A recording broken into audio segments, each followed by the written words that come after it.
এক সন্ধ্যায় রামচন্দ্র দত্ত দক্ষিণেশ্বরে বসে এক দৃষ্টে ঠাকুরকে দেখতে থাকলে ঠাকুর প্রশ্ন করলেন, কি দেখছো? রামবাবু বললেন, আপনাকে। আবার প্রশ্ন হলো, আমাকে তোমার কি মনে হয়?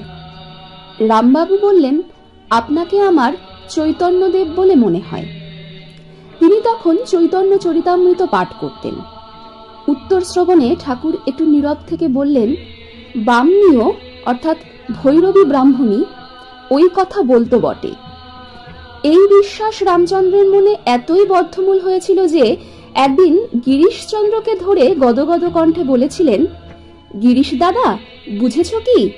এবারে একে তিন, গৌরাঙ্গ, নিত্যানন্দ, অদ্বৈত, এই তিনের সমষ্টি পরমহংসদেব। একধারে প্রেম, ভক্তি ও জ্ঞান।